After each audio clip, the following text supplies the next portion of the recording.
há algum danita em nosso meio. Eu vou contar uma história para vocês. Há 20 anos atrás, eu fazia parte de uma mesa numa associação. E eu vi uma das histórias mais tétricas que eu já vi na minha vida. E pode ser que alguns de vocês já tenham ouvido essa história aqui entre vocês. E se já ouviram, vão lembrar comigo essa história com dor. Uma certa ocasião, numa igreja de um certo lugar no Brasil, uma mocinha pediu licença para conversar lá na frente, no microfone. Ela frequentava a igreja há um ano e pouco. E ela pegou o microfone da mão da moça que estava terminando a escola sabatina e falou: eu tenho que contar para vocês um pecado meu. E as pessoas paralisadas olhando ela falar. E ela disse: eu quero contar para vocês. Estava ali na igreja naquela hora, o pastor se arrumando ali, ajeitando alguma coisa. A esposa do pastor com os 2 filhos, mais ali no lado da esquerda, da minha esquerda. E a igreja toda ali junta. Vocês sabem que entre a escola sabatina e culto a igreja fica bem cheia? E ela disse: eu tenho que contar o meu pecado para vocês. E o pecado que eu tenho que contar é que eu sou amante do pastor. Na hora que ela disse isso, a esposa do pastor desmaiou ali na hora. E os filhos correram para acudir. E o pastor veio para ela e falou assim: o que você está falando? Você enlouqueceu? Que isso, menina? Ela falou: eu tinha que contar, eu preciso resolver meu problema. Eu preciso salvar a sua alma. Eu preciso resolver você. Os danitas, eles sempre usam essa: cuidado, eu preciso ajudar. Sempre usam a palavra da ajuda, viu? E naquele momento a igreja toda ficou em alvoroço. Eu não preciso dizer que não houve culto. Não houve culto. Não conseguiram fazer o culto. A esposa do pastor foi levantada dali, foi levada lá para fora. O pastor não sabia o que fazer. Começou a dizer: irmãos, por favor, isso é um grande mal entendido. Ela dizia: não é, meu bem. Eu precisava dizer, eu tenho que salvar você e tenho que salvar a mim. E ela foi levada para um quartinho, a esposa do pastor foi atrás e começou a conversar com ela, e falou com ela, e foi um alvoroço muito grande. E ela disse: olha, eu vou te provar que isso é verdade. Nós combinamos que ninguém nunca ia saber, foi uma coisa muito bem feita, mas eu preciso te contar.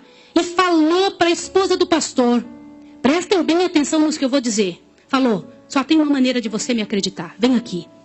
O seu marido tem uma marca na genitália dele. E a marca é assim, assim, assim. E a esposa olhou para ela e acreditou nela na hora. Sabe por quê? Porque aquele pastor nunca tinha tido contato sexual com nenhuma pessoa, só com sua esposa. Eles se casaram virgens. E ela disse: ninguém sabe disso. Como é que essa moça sabe? Consegue imaginar o que é isso? E ela também nunca tinha contado isso para ninguém. E ela pegou a esposa do pastor, passou a acreditar. E ela contou detalhes sobre o corpo do pastor, detalhes sobre ele, até de coisas que ele falava enquanto dormia. Preste atenção. Eu não preciso dizer para vocês que aquele casamento acabou. A igreja todinha daquele pastor entrou num estado de bancarrota que vocês não têm ideia. Uma palavra, como diz Tiago, pode estragar a vida de uma pessoa para sempre. Sabe quantos anos se passou dessa história? Até que eu fiquei sabendo, isso foi há 20 anos atrás que eu fiquei sabendo. Já tinha se passado 20 anos que isso tinha acontecido. Por que eu fiquei sabendo dessa história? Foi numa mesa, numa comissão, numa associação. O presidente um dia nos chamou e disse o seguinte: irmãos, eu preciso da ajuda de vocês de oração por algo. O que foi? Há 20 anos atrás aconteceu a história de um pastor e contou toda a história para nós. Foi numa igreja assim, assim, assim, e nós tiramos a credencial desse pastor. E esse pastor foi para um sítio e ficou sozinho. A esposa dele é casada, tem outros filhos, está vivendo a vida dela. Mas eu fui chamado, olha o presidente nos contando. Eu fui chamado há alguns dias na casa de uma senhora com os cabelos todos brancos morrendo de câncer. E essa mulher morrendo de câncer pediu muito para falar com um pastor. Mas tinha que ser o presidente da igreja adventista. E eu fui até lá porque eu sou o presidente. Quando eu cheguei lá, a mulher me contou que ela tinha sido a moça que tinha falado aquilo do pastor. A amante, a suposta amante do pastor. E ela contou para o presidente que ela havia inventado toda essa história. Mas como que ela sabia dos detalhes do corpo do pastor? Na ocasião em que ela tinha se apaixonado pelo pastor, ela trabalhava como faxineira dentro do hospital. E o pastor foi internado, prestem atenção, internado para uma cirurgia de apêndice e passou muito mal. E ela era amiga de uma enfermeira. E entrou dentro do quarto junto com a enfermeira, destampou o corpo do pastor e olhou o corpo do pastor todo, durante o tempo em que o pastor estava dentro do hospital em coma. E quando o pastor falava algumas coisas, ela ouviu o que o pastor falou e ela olhou os detalhes do corpo do pastor e guardou. Satanás plantou na cabeça dela 1 ano e ela formulou e acabou com a vida do pastor. E o presidente pegou uma credencial, foi lá no sítiozinho onde o pastor o coitado daquele pastor, o caluniado estava, e chegou para ele e falou, junto com uma comitiva dos irmãos: pastor, eu vim aqui te entregar a sua credencial de novo, nós descobrimos que era mentira.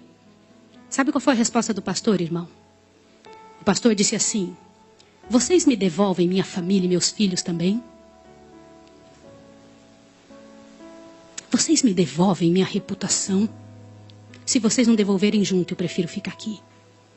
E esse pastor, uns dias atrás, eu soube que ele morreu lá naquele lugar. Quem foi a assassina daquele pastor?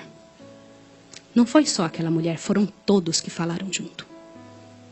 Porque, gente, quando acontece um inferno desse, uma multidão de gente sofre, uma multidão de gente fica machucado. Meus irmãos, vocês me perdoem ter que falar sobre isso, mas é verdade. Existem muitos lugares que eu tenho muito medo de pregar, mas eu vou igual se me chamam. Porque eu vou falar uma coisa para vocês. Ontem à noite eu comentei que a vida de quem prega essas verdades é altamente prejudicada. Uma coisa desse tamanho é passada de boca em boca, de forma que apareça o inferno no final. Será que existem danitas no nosso meio? O céu é um lugar tão fabuloso. Não vale a pena, meus irmãos. Não vale a pena. Deus tem mais para a nossa vida. Tem mais coisas para ocupar a nossa mente, para fazer parte do nosso vocabulário, para nós pensarmos a respeito das pessoas. Vamos fazer um exercício? Pense bem da pessoa que mais mal você sabe dela. Imagine isso agora. Sabe o que vai acontecer com você? Teu coração vai se encher de paz. Porque é isso que acontece, gente. Se você não for capaz de abrir a sua boca para trazer paz para a vida de alguém, não abra a sua boca para trazer o inferno para a vida de quem quer que seja. Jesus ama as pessoas pecadoras e miseráveis. Todas aquelas que pecaram horrivelmente, Jesus ama. E Ele tem mais para oferecer para nós. Eu vou pedir uma coisa em nome de Jesus essa manhã. Uma coisa que é muito difícil de fazer.